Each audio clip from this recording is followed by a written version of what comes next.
I've been actively trying to expand the variety of games we have in our collection, and Kabuto Sumo is a great first edition under the dexterity game category. Although not without its flaws, Kabuto Sumo is a game that feels timeless, and actually I'm itching to go play it right now. I'll be right back. Okay, where were we? Kabuto Sumo was designed by Tony Miller, art by Kwanchai Moriya, and published by BoardGameTables.com. Games take about 15 to 20 minutes. In Kabuto Sumo, you take turns pushing discs onto the board with the ultimate goal of knocking the opposing wrestler out of the ring. Every wrestler has a unique ability and a special piece that adds some variety to the basic gameplay.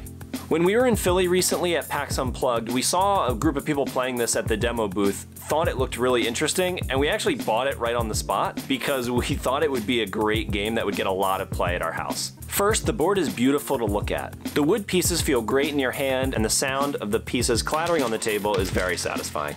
Not to mention the bug wrestling aesthetic, brought to life by Kwanchai Moriya's fantastic art and character design, really pulls you into the game's world. Kabuto Sumo is super easy to learn. I've had this up and running with my family over the holidays in under 5 minutes. And this accessibility is in spite of what is ultimately a lackluster rulebook and some of the poor graphic design choices on the cards. For example, some of the colors on the wrestler cards end up being pretty difficult to differentiate. You know, God forbid you or someone you know is actually colorblind. And some of the wrestlers' special abilities can be a bit vague. I was able to find answers to my handful of questions online, thankfully, and the game is simple enough that this didn't hold it back in my opinion.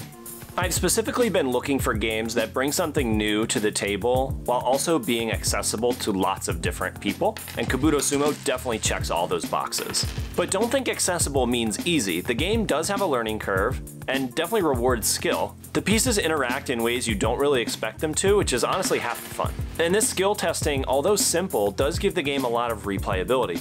On top of that, getting to play with the different signature pieces and trying the variety of wrestlers gives the game some legs. It's also nice that the games play relatively quickly in about 15 to 20 minutes, so you can get another game in after a close loss. As much fun as we're having with Kabuto Sumo, the game is definitely not without its flaws. I mentioned some of the poor graphic design choices earlier. On a handful of occasions, we also experienced games that went well beyond the 20-minute suggested time.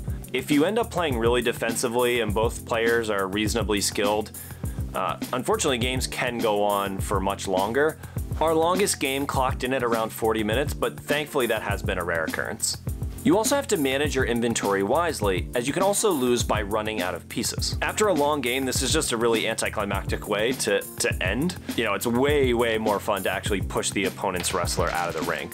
On the other hand, it does add this interesting layer of strategy where you're trying to both improve your position on the board and collect new pieces and maybe trade up a smaller piece for a larger piece. So although not all bad and in some ways necessary, it does lead to some unexciting games. Although Kabuto Sumo is certainly not without its flaws and definitely not for everyone, it fills a niche in our collection that I'm confident will have it coming back to our table again and again. If you found this video helpful, don't forget to drop a like and subscribe for future board game content just like this. Thanks for watching.